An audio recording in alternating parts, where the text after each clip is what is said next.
billion at its disposal. But unfortunately, these resources has been squandered on misguided consumption expenditure, especially in the 2020 election year, creating a huge hole in our finances. In a desperate, raising additional tax of 15 billion Ghana cedis. In fact, it will surprise you to note that from the evidence presented to us, it is increasing tax revenue by 25 billion Ghana cedis in one single year. The reversal of the benchmark values discount will immediately result in 25 to 30% increase in the prices of essential imported commodities, which will make life almost impossible to live for millions of Ghanaian households, and tax policies that has been introduced by the Akufo-Addo-Bawumia government. Let me say that all these justifications by the Vice President gave the justifications given to us by the Vice President that the discount is going to increase the port volumes has proven to be a propaganda and cheap politicking. It is with this note that at this point I will announce some of the tax measures that we have seen in the budget. As it was not enough, the following taxes has been imposed on Ghanaians in the year 2022. What this government seeks to do is that from January 2021, January 2022, every single remittance from anybody living abroad to your mother, to your father, and for the purposes of your investment is going to attract taxes. Special tax on mobile money. We have served notice through our minority leader that the minority caucus of Ghana's parliament will stand by Ghanaian, the ordinary Ghanaian, in opposing this Momo tax. Let me also say that we have seen a 15% increase in all government fees and charges, and we think that that is a bit too much, and the government may need to think about it. These new tax measures will bring great suffering to Ghanaians who have already been choked with taxes.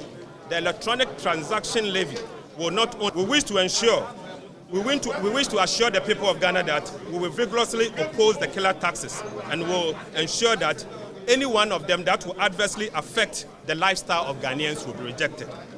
Ladies and gentlemen, at this point, Ghana cedi and the rising unemployment. First, depreciating Ghana cedis. After what has been proven to us, after what has proven to be the empty assurance by our Vice President that the cedi has been arrested and the keys has been given to the IGP for safekeeping, it is unfortunate that today Ghana cedi has recorded massive depreciation.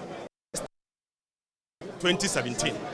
We have also seen that the pound sterling has also depreciated to 8 cedis 46 pesos. And then we've seen the euro depreciating to 7 cedis 28 pesos. On the issue of unemployment, which is a major issue confronting millions of Ghanaians, especially the youth in this country, it is sad to note that this government has not presented to us any major measure in the budget that would deal with the youth unemployment situation. All what we have seen in the budget statement indeed is empty sloganeering. The members of the minority wish to state that going forward we are going to ensure that this budget in hope to the Ghanaian youth in terms of job creation. To conclude, ladies and gentlemen, I want to say that we have seen huge arrest accumulation. Unfortunately, what is in the budget alone talks about pay on the rest of about 30 billion Ghana cedis. 30 billion Ghana cedis. Yet they had only apportioned 1.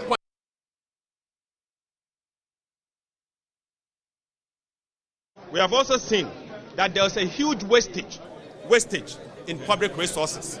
The office of the president alone, the office of government machinery, we have seen an amount allocated to the office of the president representing 3 billion Ghana cedis as expenditure to be spent at the office of the president.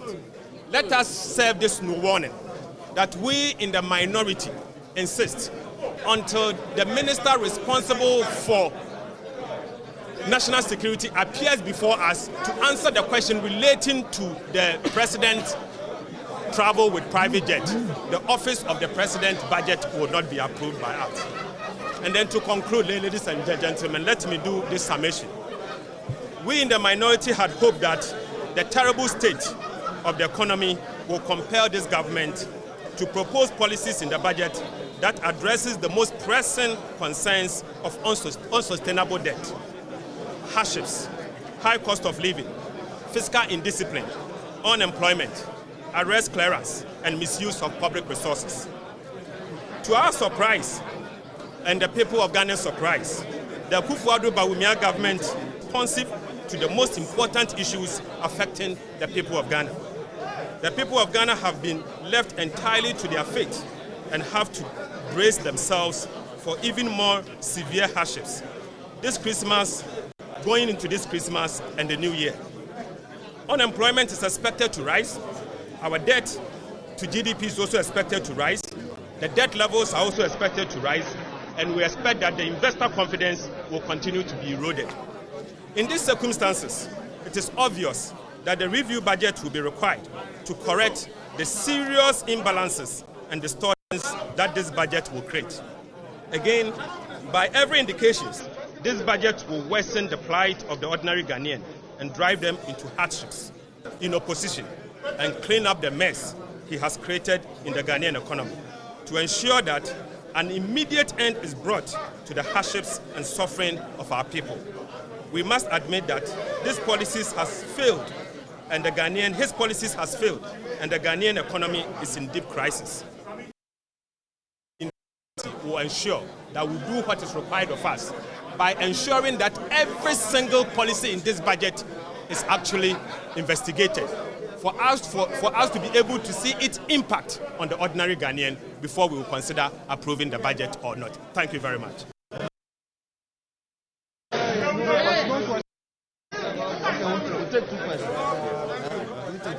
No, let me just add a few questions.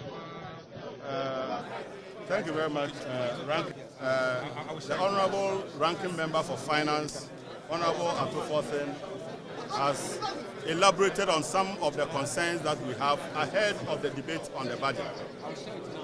But let me highlight a few things that I want to let you know.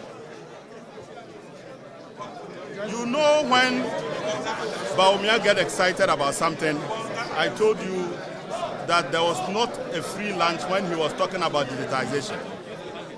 I knew that this digitization was going to end up in Bawumia pickpocketing. Today, as you are here working, immediately your money gets into the bank. Unless you go to the bank to withdraw the money in cash, any attempt to spend that money through any electronic means, whether you are transferring directly to somebody, and yet you have paid taxes on that income. So you are paying double taxes because your income is taxed. The money that they now give to you as your net salary is also taxed if you spend the money by any electronic means. So what it definitely means is that we have reversed the electronic platform that we are creating by over 25 years. I will always go to the bank and so I don't pay. It is the same way you are likely not to be using your platforms to spend your money, but will be queuing at the bank because you want to avoid double taxation of the same money that you pay the taxes on. And you decided to pay the person by a bank transfer or by electronic means, you will pay tax again on the VAT. I mean, I can't imagine this level of insensitivity. And we are doing this at a time that we say COVID has ruffled our people. You recall when the Vice President said that when the economy is not performing and you decide to raise money by imposing taxes, you go into a downward cyclical spiral. So this is how will you call it? We were growing at 3.4 and it was a downward cyclical spiral. Now this is a downward one. We are imposing for you to swallow. They find a sweetener. When they came and said they were moving from taxation to production, we have seen almost 19 taxes. When they came to us and said, Ejumapa, people became unemployed. When they came here and said, the year of rose, they budgeted for only 2 billion, which was less than $400 million. Only yesterday, they laid a commercial agreement to construct country $400 million, and you are shouting year of rose. So you see today, when they brought this bitter pill, you see what they have done. This is a government that is so insensitive that it keeps exploiting the vulnerabilities of Ghanaians for political gain. They know we are unemployed, so they come and sing a lot of praises about how they are going to create jobs. You start and all of that. How did NAPCO end? How did all those lofty in order to throw a bitter pill down our throat? Today, we were told that you were going to have 1 million per constituency. They came and changed the name and called it the Infrastructure for Poverty Reduction or Alleviation, isn't it?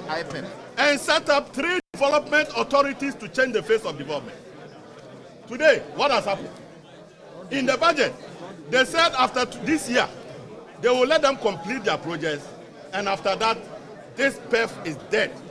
So those 3 development authorities that we wasted money on, the question is what will happen? They are bringing good things. Look at how much they are taking from your pocket. And we have already told you, they are taking about 25 billion from your very poor pockets that are raveled by COVID-19. And that is an insensitive government. Thank you very much. Thank you. Yes, just a quick one. Ladies and gentlemen, let me make it clear, impoverish the ordinary Ghanaian.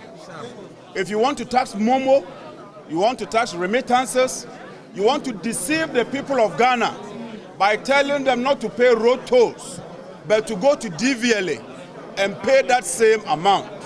The minority in parliament stands with the people of Ghana, will do whatever it takes, and will do everything possible to ensure that that is done. Minianum, the English speaking, the Minianum, Niaye can say, Sa budgeti at the Ohau, at the Oyene, at the Ahuchre, and every Ghana for.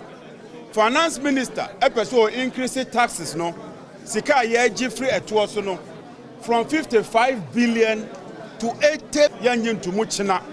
Say, what's the memo? I have friend of mobile money, Emma Nana, our Tia Krasia. Finance Minister, Ken Oforeta Akufo-Addo, any Dr. Bamia, say, Omu Jisa is a canibi.